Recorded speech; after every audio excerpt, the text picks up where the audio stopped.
This is news from after the emergency room. I went shortly after posting my first video to go do the ultrasound. And first they did on the stomach, and I saw the baby moving around and everything. And then after that, they opted to also do a vaginal ultrasound where they put the little probe in there. And then that took another 30 to 45 minutes. She said she was only trying to find my ovaries, but she was doing all kinds of stuff other than finding the ovaries. So, okay, so now I go back to the emergency room. I stopped the stopped the vagin, like I stopped doing the first ultrasound close to 2 o'clock something. Maybe even before that, maybe 1:45ish or whatever. And then I ended up doing the vaginal one, and that took another 30 to 45 minutes. So I ended up getting out and in the other room about 2:30, 2:45. So when I got back to the emergency room that I was assigned to, they were telling me that I wouldn't be able to eat until the ultrasound results came back. So I'm waiting and waiting and waiting. I'm just laying there, and nothing. So I ended up getting up, wrapping the little gown around me so that way my butt wouldn't be shown. And when I, went to them, I was asking them, how long is it going to take? Do y'all have any results yet? Blah, blah, blah. So as soon as I did that, my mom was calling me, and it was close time for her to be getting off. She gets off about 6 o'clock. And she was calling me about 5:15, 5:30. Now me and my mom are talking, and the physician is just standing there. Finally, she never brought the water or ice. Let's just include that in there. She never bought what I asked her for hours ago. So I'm thirsty and I'm hungry. So I'm talking to my mom. I already have a bad attitude myself because I've been sitting here hungry all day, and I've been telling them that I'm hungry, and they're not making any effort to move any quicker to make the process go faster. So now the physician's just waiting there, and then she's seeing me talking to my mom, and then she's like, "Oh, you're on the phone? Okay, I'll come back." So my mom is fussing at me, telling me to go get her so that way she can say whatever she needs to say. So she says the ultrasound was fine.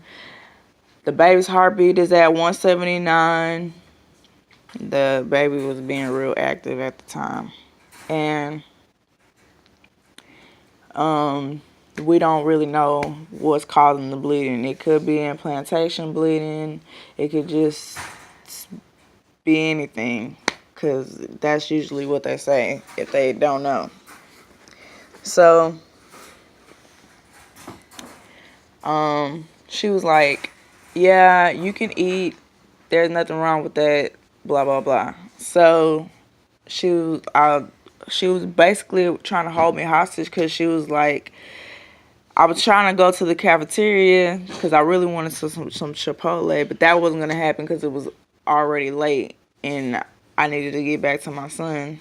And my mom was about to leave work, and we're both catching the bus, and yeah.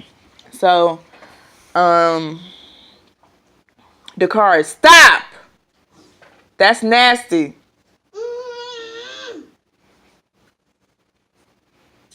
You're not a dog.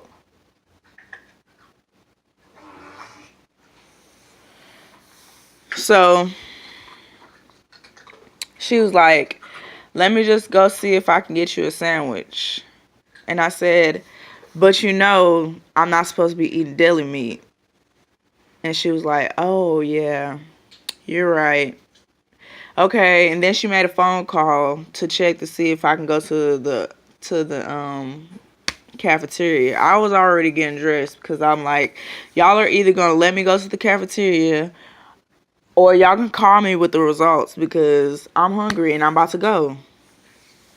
So she came back in the room. She was like, yeah, you can go ahead and go back to the cafeteria. So they were waiting on another test to see if I had a negative blood type, to see if my blood type was attacking the baby, because the fetus would be an unknown and blah blah blah. And I was like, I didn't have that with my first son, so I don't believe that I'm gonna be having it now.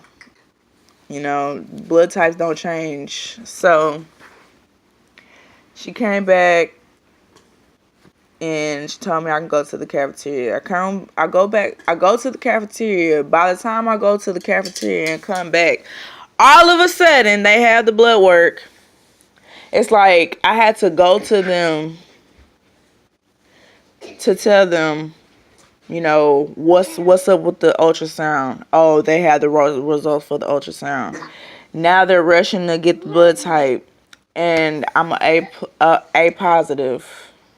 So, yeah. So now they have the results for that. So now they're releasing me, and I'm sitting here trying to eat, and so I have to, you know, get to the bus stop and everything. So I'm like, okay, I'm just ready to go. So they give me the paperwork, I sign it, and I have a half-eaten slice of pizza, and I'm trying to rush to eat that and get to the bus stop and carry my cheesecake and make sure my water is not spilling in my purse. And now it could have been so much easier if they gave me the information that they already had a long time ago. And yeah, so now I went to another doctor's appointment yesterday. I thought it was going to be the CVG test, I think. I don't know what exactly the name of the test is, but it's for genetic counseling because my son, he has Down syndrome. And so they're trying to make sure that this baby is going to be coming out with no genetic, no disabilities or anything, because the car is just fine the way he is. It's just, it would be more stressful to have two children with the same disability, or, you know, there's other possibilities that come with having, you know, a baby.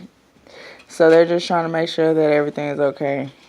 And I'm trying to make sure that everything's okay. And regardless of what happens, we're going to be okay. So the point is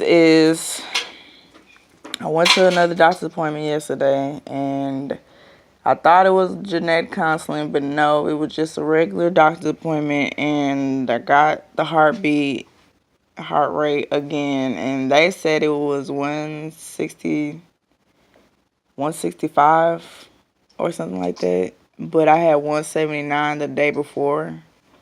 So from what I'm seeing is the baby's heart rate is pretty high for this stage, and I'm hoping for a girl.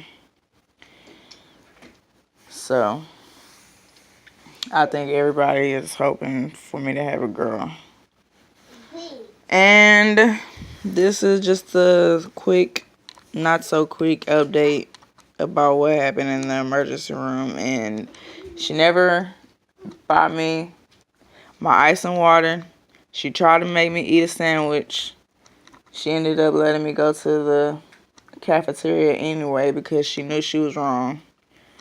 And that's just the hassle of going to the emergency room. Everything sucks. And it's a slow process. And you have to be patient. And try to be patient even though they're sticking you 3 times that they didn't need to, because if they just listened to you the first time, they would have stuck your hand and they would have got the blood the first time instead of probing me in the wrong place. Like, she was all... Okay, so my veins rolling tuck. Now I have to get into this because she bruised me up. She was still like okay, I'll show you like this. Okay, so she was poking like right here, right in this area on the other arm. Let me see if I can show you. She was poking right here to see the vein, but she stuck me all the way down here. That's where the bruise is. This is where the poke is. She was poking right here to see the vein, to see if it was a good one. But she stuck me all the way down here. Not the crease where she was poking. She stuck me all the way down here to push it up. That is not how you draw blood. And I should have smacked her. But everything's okay so far. And I will be getting back in touch with y'all soon. Love you.